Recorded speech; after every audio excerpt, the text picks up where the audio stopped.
When you hit 40 and over, your body starts sending you messages you can't ignore anymore. Mine came in the form of a cholesterol report, but the fix was not a prescription. It was 60 seconds of an extra step.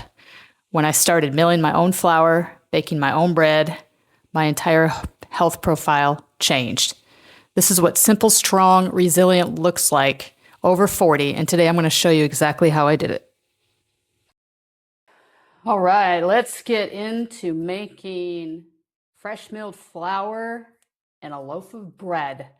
So I'm going to go through this the best I can, and you'll see. I'm not a professional video editor. I'm not a professional speaker. I am just somebody who is on a journey to plow through perimenopause, crash into menopause, and try to save my body and my sanity to the best of my ability.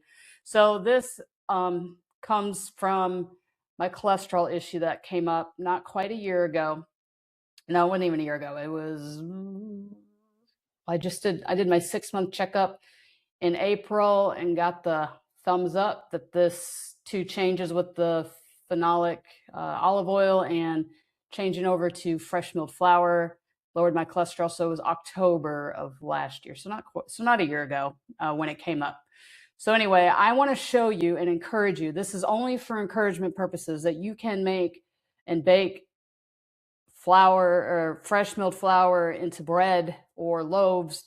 Even if you've never done it with all-purpose flour or regular flour, this is just to encourage you that it is so much simpler than what I've seen on the videos. I've watched so many YouTube videos on how to do it, and I'm so glad that I did. There's a lot, way more knowledgeable people than I out there doing it. But after I've done this almost 10 times, I would say. I'm not super experienced, but I have personally learned that I don't have to measure everything to the T. So I don't measure grams. I don't have a scale. I basically use a measuring cup and I eyeball things. I let the dough speak to me. Now, in this case, I made a hard red, a hard white spelt grain mixture. When you do bake loaves of bread, your hard red wheat berries and your hard white wheat berries are going to be your kind of go-to. A lot of people I've learned just from watching videos and such, this is kind of their base for making bread. If you want something that resembles like a Wonder Bread, like a white bread, you're going to go with your hard white wheat strictly. If you want something that's more of like a whole wheat style, the hard red wheat comes in. I like to blend these together because from what I understand, the hard red wheat berries seem to be very nutritious, a little bit more so maybe than the hard white wheat, but the nutrition's still there. And spelt is kind of falls more of like an ancient grain, and I like to mix that in there too, just for the nutrition. So this was just kind of my smorgasbord of a loaf of bread that I made the other night. So we'll bring up my measurements here. I used half a cup of a hard red, a cup and a half, so it was heavy on the white, and then a half a cup of spelt. Like I said, you could just go with one or these. You don't have to buy all of these berries. I am enjoying milling the flour and I'm trying different things. So you seriously, if you want to start and you've never done it, I would just go hard white all the way. Bam. Just get a bag of hard white wheat berries. Don't confuse it with soft white wheat berries. Those are used for baking. So if you're going to make cookies, cakes, pie crust, that's where that falls in, because it doesn't form the gluten like the hard red and hard white does. Now gluten, all that is just a chemical reaction between yeast and sugar. That's all it is. So if you have a gluten tolerant, you're not very gluten tolerant, you might be surprised there are some people that can eat milled flour baked goods because it's not using the fake gluten to make things happen. So that said, that's what I used. Hard red wheat, hard white wheat. And you can see I got these from Missouri. You can look them up. Now, before I ground the berries, I went ahead and took some water. Make sure you're not using chlorinated water. I have a gravity water filter I use, and just put your little water in a little bowl like I did. This is just like a tiny little salsa bowl. And then I eyeball everything. I don't measure more than I have to. And this is, if I was to guess, probably a tablespoon of Fleischmann's dry yeast.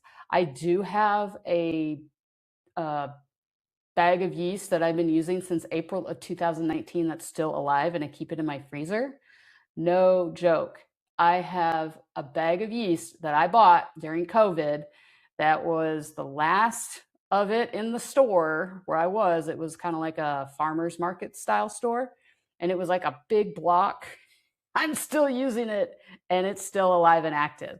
But I did go ahead and get some Fleshmans because I just wanted to kind of compare, like, am I going to tell a difference between the yeast I've been using for 6 years or the Fleshman's yeast? But Fleshman's yeast you can get at Walmart, you can get it anywhere. So I poured about a tablespoon in there, and you'll see that's lukewarm water. I use a temp of, at least about 100, but no more than 115 degrees because I don't want to kill the yeast. And I added honey. And I just did a little bit of honey for now just to get this kind of going. But I did this before I ever milled the flour. So you will see here in a second.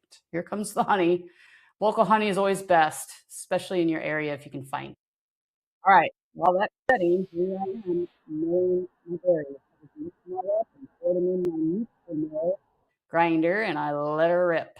This literally took 60 seconds probably. Now, not a lot of people will do this, but you can. I personally like to do it, but I actually will run my flour through a sifter. The bran and the germ will go through the sifter. You'll still get the nutrients.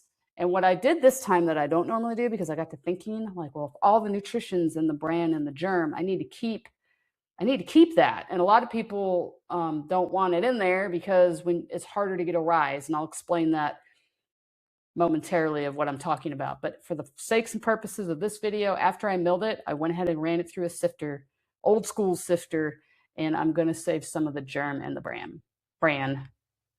There you go. That's me sifting.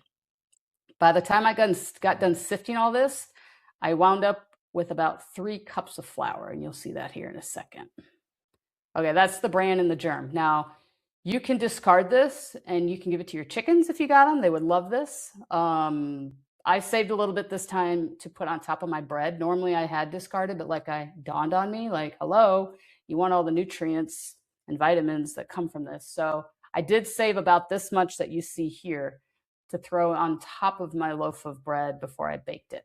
But it still goes through. The bran and the germ will crunch through that and fall into your flour. So you can see it there. So I've got about 3 cups of flour that I am using for this loaf of bread. All right, so next, as you can see, we have some fermentation going on with our yeast, our honey, and our water, non-chlorinated water. You have trouble with your yeast, use non-chlorinated water, which just means like a filtered water. So there we go. I have moved my flour into my, my KitchenAid. My KitchenAid, and I threw in an egg. I've learned that an egg, and instead of using water as my liquid for my bread loaf, this recipe I used raw warm milk, and you'll see in a second. So I have 1 egg in there for my 3 cups of flour, and then I threw in my yeast, which you can kind of see on the right hand side there, and my honey. Now this dough enhancer, I'm not a big person on putting preservatives back in my food, but this is a sunflower lectin powder that is awesome. I saw it on a YouTube video and it is fantastic. So here's what happens. When you use regular all-purpose flour or bread flour, commercial flour that you buy at the store to make bread, you don't have the germ or the bran, which is where all your nutrients are housed. When you remove all of that, you're just left with starch. You're left with no nutrients and just empty nutrition for your body. So that's why you're able to get a good rise. You've pulled the germ and the bran out. And what I mean by that is as the yeast is fermenting with the flour and the starches and the honey and doing all these things, and you leave the bran and the germ in, carbon dioxide is a byproduct coming off of that. And the germ and the bran, just imagine it has like sharp edges. They're popping the bubbles. And so that keeps the rise down. When you remove the bubble poppers, which is the bran and the germ, that's how you get the rise in commercial flour. With fresh milled flour, it needs a little bit of help, I have learned. So I will use dough enhancer, and this is 1/4 teaspoon per cup of flour. I have it right here. 1/4 teaspoon per cup of flour. And that's what I put in while I'm mixing my dough. So it is a consideration and it does really work, and it does, in my opinion, make a big difference. And I did buy this on Amazon, and a little goes a long way. I just keep it in the freezer with my yeast. If you're not keeping your yeast in the freezer or the refrigerator, you need to. For long-term storage, like my 6-year-old yeast, put it in the freezer and then get it out, get what you need out, an hour or 30 minutes or 20 minutes before you bake, and get it to room temp. Doesn't take long. So there's the dough enhancer. And then I got raw milk. I have a farm that I go to that's local. I get raw milk, whole milk. Love it, love it, love it. I heated this up. This is maybe about a cup. And this is why I'm not giving you exact measurements, because I never know how much milk I'm actually going to need, or water. You don't have to use milk. I have used water just fine and made bread. It's a little bit more crumbly, but it is perfectly fine. But I wanted to be fancy pants, and I did raw milk, and I got my temperature. I put it, that's about a cup, and I had it in the microwave maybe 30 seconds, and I made sure that it was about no more than 115 degrees, because you don't want to kill the yeast, but you don't want it cold to not get any yeast to go. And now I'm mixing here. So this is my dough, my yeast, my enhancer, and my milk and my egg. Notice I have not put any oil in my dough or salt. I know most people will put oil and salt right in. I have learned in my experience, my limited experience, that if I put oil in my bread dough, sometimes I don't get the rise that I want. I save the oil for oiling the bread pan. That's the only way I use oil, and you'll see here momentarily what that looks like. Salt, I will put salt in this because I've heard and read that salt can inhibit the rise also, and it may stun the yeast and not encourage it to want to rise. So I'll keep the salt out at this point. It does find its way into the bread dough. So I will do this for about 5 minutes. I will start this process, for about 5 minutes and let it run. When it gets to that point, when it gets to be kind of a wet dough, and it's okay to have a little bit of a wetter dough because fresh milled flour absorbs more moisture than regular commercial flour, I will do this. I'll just look at a timer. I'll look at my coffee maker, and I'll be like, okay, 5 minutes from now, I will check my dough. I run my KitchenAid on a speed of 2 when I do this. So after 5 minutes on speed of 2, once I got it all mixed together and it looks like it's flopping around good, flinging itself everywhere, let her go for 5 minutes. I'm going to check for what they call a window pane. I pull the dough and stretch it to see if the gluten is starting to form. Typically, I go 5 minutes and I check. I never stop at 5 minutes. I have learned so far I need to run it another 3 minutes, 4 minutes, no more than an extra 5 minutes, and get the gluten formed. As you're spinning that and doing that, that's kind of what happens. So here we go. Now I'm going to rest. And yes, that is a Walmart shower cap on top of my bowl. So at this point, I have taken my dough ball, which I don't get a lot of dough on my fingers, and I'll just form it to a nice little ball, make sure there's no real seams on it, and just set it in my bowl. This bowl's not even greased. If you notice, I didn't even grease my KitchenAid bowl. The oil has not found its way into my dough yet. So I will leave it like this. So this whole process that I just showed you so far on this video took me 30 minutes. The only reason it would have taken me that long was because I was trying to make clips of video for you. So that being said, if I hadn't had my phone trying to make little clips of what I was doing, this whole process would have been done in probably 20 minutes. That's it. So put the shower cap on it, find your microwave or your oven, don't turn it on or anything. Put it in there on a summer day like today, even with your air running, and let it sit. I let this sit for a couple of hours.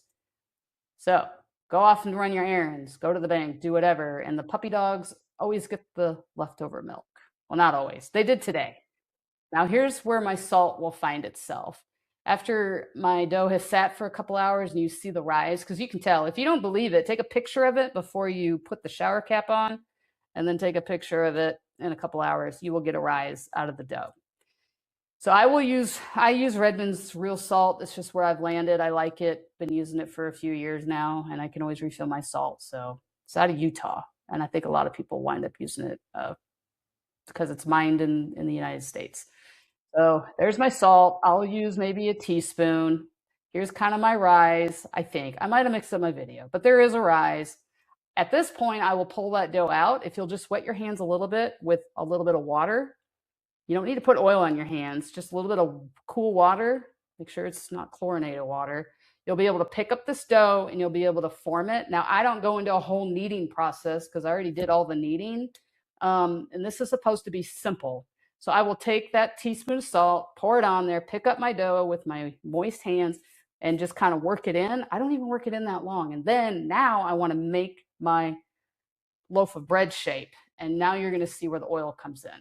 I will have a little bit of olive oil in my bread bowl, which is glass, and you can be generous on your oil coating. You don't have to go super light on it. I don't like doing a lot of dishes, so I go a little heavy on the oil when I coat that, and I will coat this thing all the way around even here. Because you can see this is 3 cups of flour. If I would have had more like 4 cups, this is going to come out. This is going to rise and come out, and I don't want it to stick.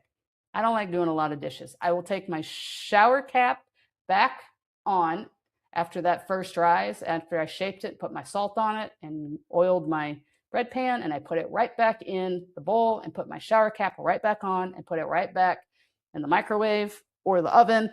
And I will let this rise for no more than another hour. I think this time I did about 45 minutes. I probably wouldn't do any less than 30, but I did 45 minutes, and then it was time to go in the oven. I preheated my oven to 400 degrees, and I used a Dutch oven. Now, I like my Dutch oven because this pan will sit perfectly widthwise in my Dutch oven without the bottom touching the bottom of the Dutch oven pan. It's awesome. No, I do not put any water or anything on the bottom of this. I put the lid on this, and I will cook this for 30 to 40 minutes, no less than 30 minutes, usually about 40 minutes, 45 tops. And then I will take the lid off and cook the rest of the way, another 15 or 20 minutes with the lid off. And I check the internal temp of my bread, and it should get to close to 200 degrees. You don't want, if it's 190, you got to let it go a little bit more. You should let it go a little bit more, or you're going to have kind of a chewy middle. But if you can hit 200, no more than 205, and you're in the thickest part of your loaf of bread is done. And it only takes an hour. You already done all the upfront work, and there's our loaf of bread. And that's where I got it out, and it's cooling. If you notice, I put this on a makeshift cooling rack. I don't really have a proper cooling rack, but I've learned that if you just stick this like on a cutting board or a pan, it's still got moisture in it, and the bottom or whatever is sitting on that is going to get soggy. You want to aerate it. So you'll see people turn it on its side. Sometimes I'll rotate it, but give this a little time to cool off. Try not to cut into it right away. It is hot.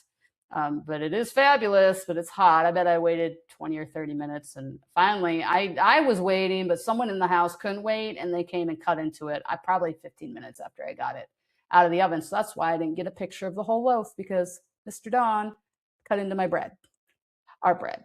So that's kind of what it looks like.